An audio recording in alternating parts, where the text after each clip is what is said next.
My bad. The word viable comes up often in conversations about Melee, from veterans, newer players, spectators, and even people who don't care much for the game at all. Something I see come up a lot with the last group in particular is the number of viable characters Melee has. 6, 5, 4, and even as low as 3. It seems that everyone has their own number of characters they'd consider tournament viable, with some being, less valid than others. And as more and more people weigh in on the matter, the number of arguments over the subject increase and the Reddit and Twitter replies get more and more angry. The prospect of achieving a truly satisfactory list of viable characters seems further and further away. So fuck it. Allow me to stoke the flames, but in a video form.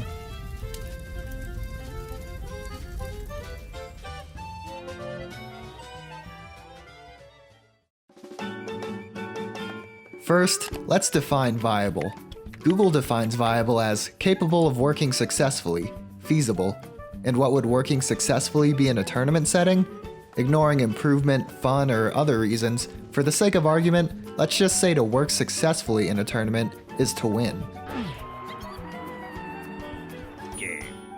Well, every character has won a tournament at some point, counting locals of course, but to say every character in Melee is viable would not only be an unsatisfying answer, but also disingenuous. Obviously, locals aren't what people are talking about when discussing viable characters winning tournaments, so let's narrow down the tournaments that we'll be looking at to only the top tournaments, the tippy top, majors, and super majors.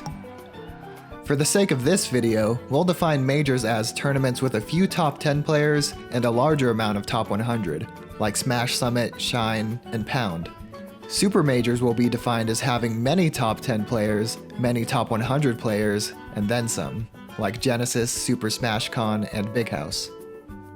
Here's a list of all the characters that have worked successfully or won a relatively recent major or super major without the use of secondaries.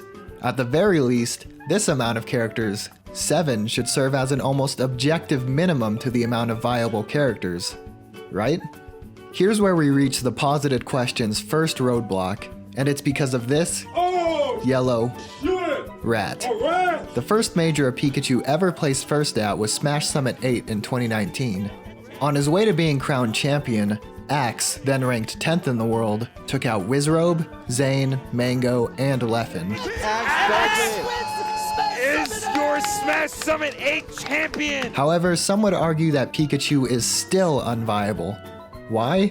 Well, because Axe dodged his problem matchups, of course. Those problem matchups specifically being Hungrybox's Jigglypuff, who Axe has only beaten once in his entire career, and Plup, whose main Sheik has a notoriously favorable matchup against Pikachu. Their line of thinking goes like this: if Pikachu didn't go through one or both of these players, then Axe just got lucky, and his win is either a fluke, doesn't matter, or is only possible because of his fortuitous bracket.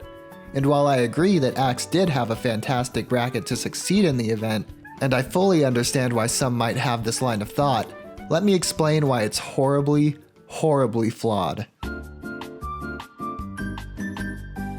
The same year Axe won Smash Summit 5, Wizrobe, a solo Captain Falcon main, won the Super Major Smash and Splash 5 over the likes of Leffen, Amza, and Hungrybox.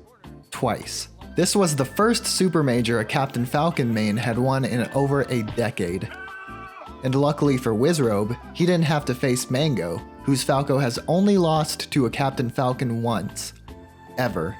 And yet, no one argues that Captain Falcon isn't viable for this reason. Here's another example. In January, solo Marth main Zane won Genesis, but there's one catch.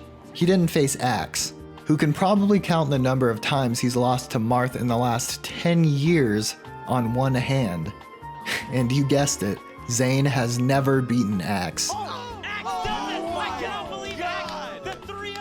And when Mango won Get On My Level that year using only Falco, he didn't face Hungrybox's Jigglypuff, who Mango has since given up trying to beat with Falco in favor of Fox, who historically does much better in the matchup.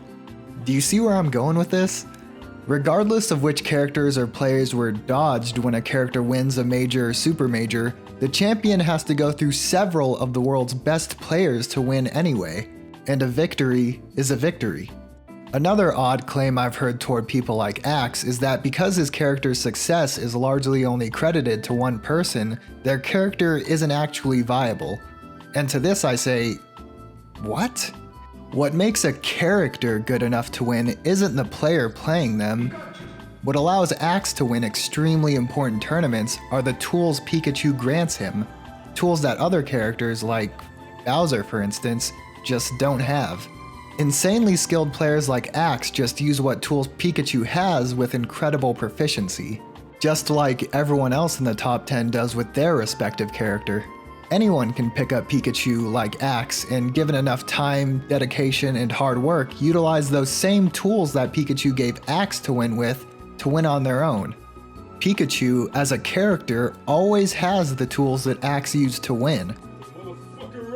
In short, these 7 characters are viable.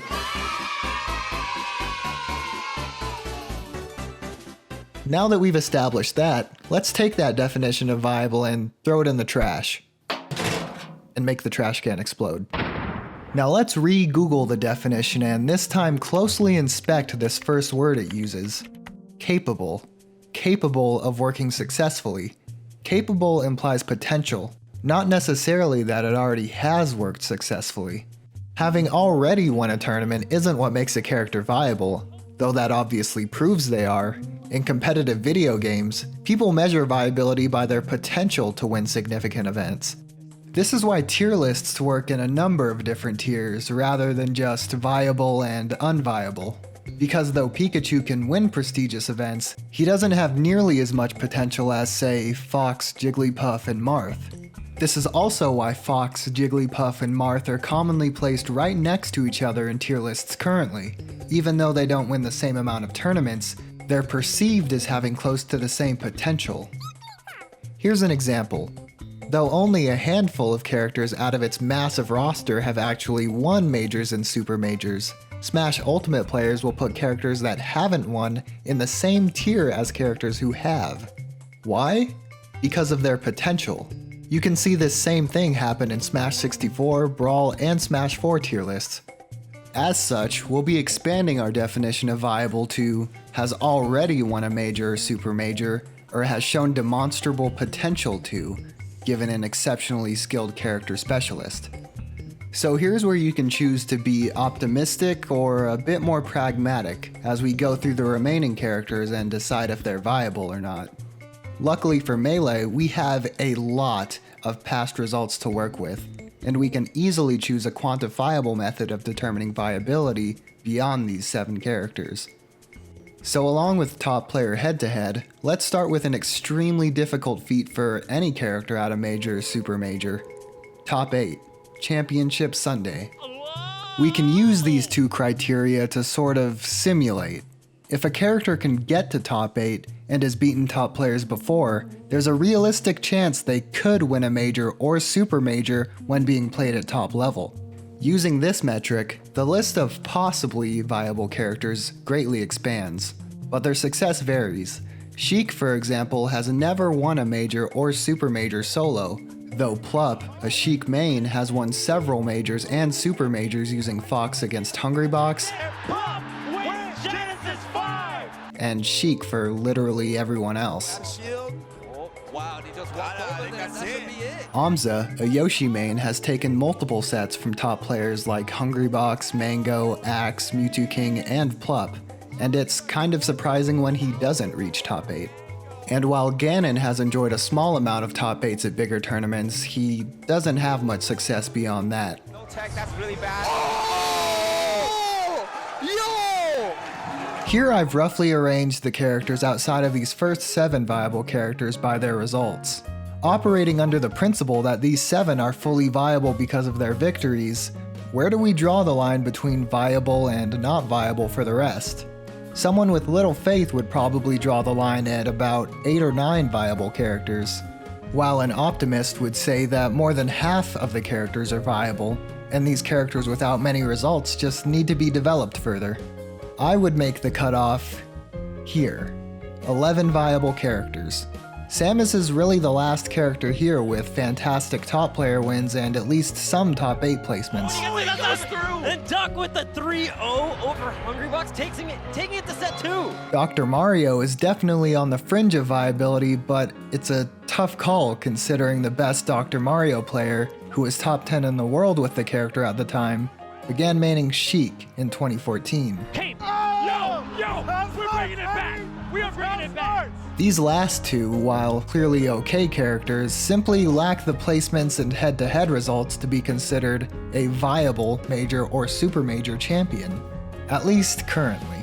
No, being viable doesn't mean these characters are equally as good, and no, it doesn't mean they all have an equal chance of winning.